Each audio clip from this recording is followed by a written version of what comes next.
What if you are one decision away from everything changing? What if the moment you are tempted most to give up is the exact moment you are closest to the breakthrough? These cards say that is not a metaphor.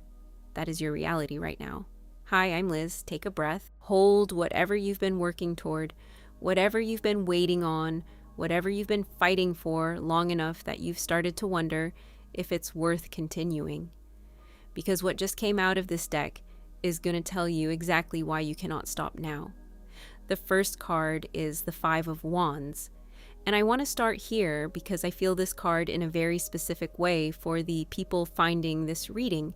This is not the energy of someone who has been coasting. This is the energy of someone who has been fighting constantly, exhaustingly, sometimes invisibly, for a very long time. I sense that the path toward what you want has not been clean or straightforward. There have been moments where you felt like you were making progress and then something came along that set you back. Moments where it seemed like other people were moving forward more easily, more quickly, with less effort. And that comparison created a quiet but persistent doubt about whether you were doing something wrong, whether you were built for this, whether the thing you wanted was genuinely meant for you, or if you had simply convinced yourself it was to avoid admitting it wasn't. For some people, this struggle has been external. Real competition, real obstacles, real circumstances that made the path harder than it needed to be. For others, the fight has been more internal. The daily battle against the voice that says you are not enough, not ready, not deserving of the level you are reaching for. For many people watching, I sense it has been both. The external and the internal working together to create a kind of exhaustion that goes beyond tired and becomes something that lives in the bones. What I need you to hear about the Five of Wands is this. The fact that it was hard is not evidence that it was wrong. The difficulty was not a sign that you should stop. It was a sign that what you are building is real enough to require a fight. Easy things do not produce lasting things. The resistance you have been feeling is not the universe pushing you away from your goal. It is the weight training that is making you capable of carrying what comes next. You fought, you are still fighting, and that fight is about to mean something extraordinary. Because flowing directly from that fight is the Six of Pentacles. And I feel a real shift in energy here. The kind of shift that I wish I could bottle in hand to every person who is watching this while running on their last reserves of hope.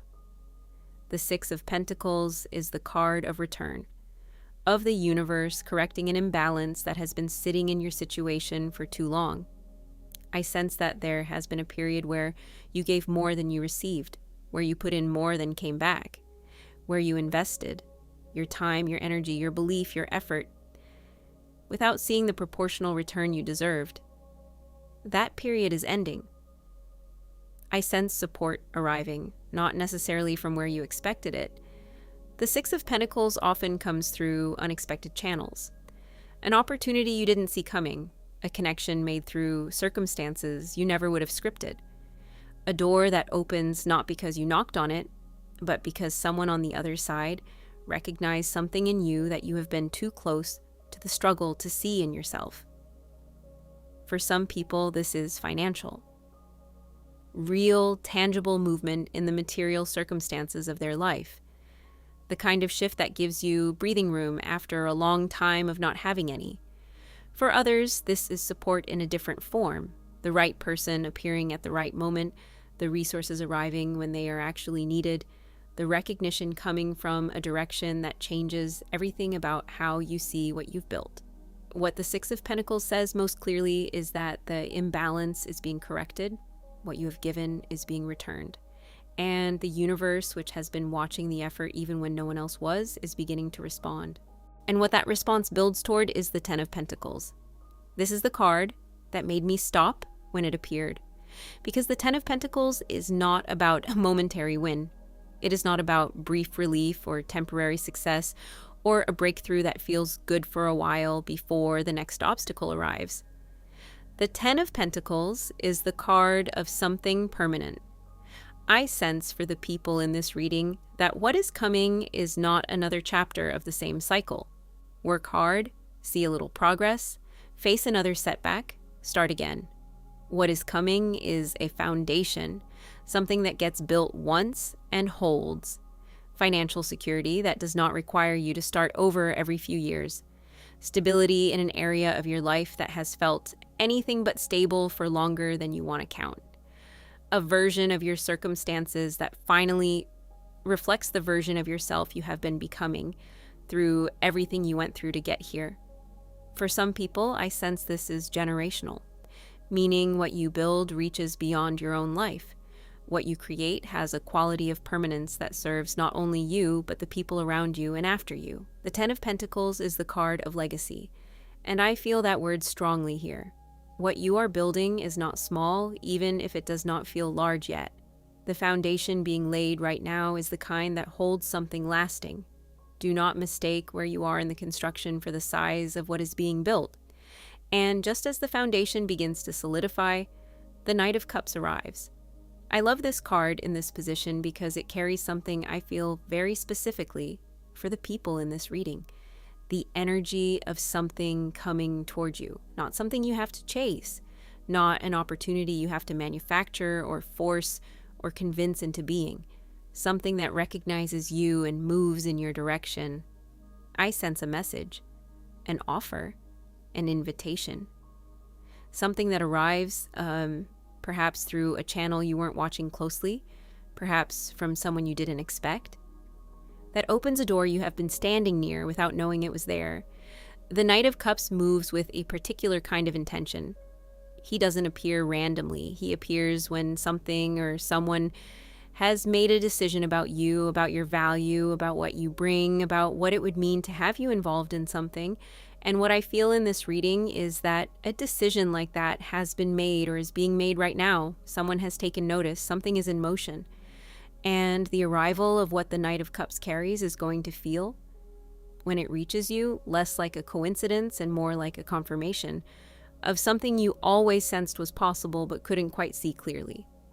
Pay attention to what arrives unexpectedly in the coming days and weeks. The Knight of Cups rarely announces himself with drama. He tends to show up in a single message, a single conversation, a single moment of contact that changes the direction of everything. And what that contact leads to, what all of it is building toward, is the Nine of Pentacles. And this is the card I feel most personally for the people watching, because the Nine of Pentacles is not about wealth or success in the conventional sense. It is about a very specific kind of freedom that is almost impossible to explain to someone who hasn't experienced its absence. The freedom of not needing to. I sense that for a long time, the people finding this reading have been in a position of having to pursue, having to convince, having to make themselves visible, having to prove their worth to circumstances or people or opportunities that should have been able to see it without the performance. There has been a quality of running, not towards something joyful, but towards something necessary. A scarcity energy around your goals and your circumstances that has made even genuine success feel fragile and temporary. The Nine of Pentacles says that changes. I feel a version of you that is arriving through everything that is happening in this reading, through the shift and the support and the foundation and the arrival of the right thing, who no longer operates from that scarcity place, who does not need to chase because what they have built creates its own gravity, who does not need to prove because the results speak without requiring explanation, who wakes up in the morning inside a life that is finally, unambiguously, indisputably theirs. For some people, this is financial independence, the specific experience of your options no longer being determined by necessity. For others, it is emotional independence, the ceasing of a particular kind of anxiety around whether you are doing enough, being enough, moving fast enough. For others still, it is the end of waiting for someone else's approval before you allow yourself to feel successful. That approval was never the point. You are always building this for yourself. The Nine of Pentacles says you are nearly there, and just when you settle into that, just when you exhale into what you have finally built, the Two of Wands appears. And I want to end here because this card is the one that tells me most clearly what kind of story this actually is. The Two of Wands shows a figure standing on solid ground, holding the world in their hands, looking out at a horizon that stretches far beyond where they currently stand. And what I feel from this card, arriving at the end of a reading that began with a fight and moved through support and permanence and arrival and freedom, is something that takes my breath away a little. The life you have been working toward is not the final destination. It is the launch pad.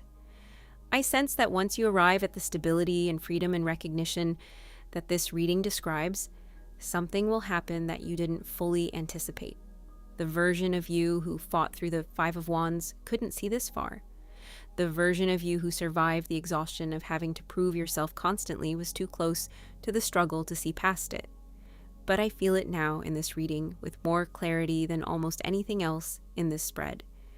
What you are building is not a ceiling, it is a floor. The level of life you have been reaching for, the stability you have been fighting to create, the recognition you have been waiting to receive, that is the beginning of a much larger story, not the end of a smaller one. The Two of Wands says you will stand on what you built and look out and feel something you haven't felt in a very long time. Not relief, not finally, not thank God it's over, but excitement. Genuine, electric, forward-facing excitement. The specific excitement of someone who suddenly realizes that what they thought was the finish line is actually the starting line of something they haven't even begun to imagine yet. That moment is coming. Everything in this reading is moving toward that moment. The fight is the foundation. The support is the signal. The permanence is the platform.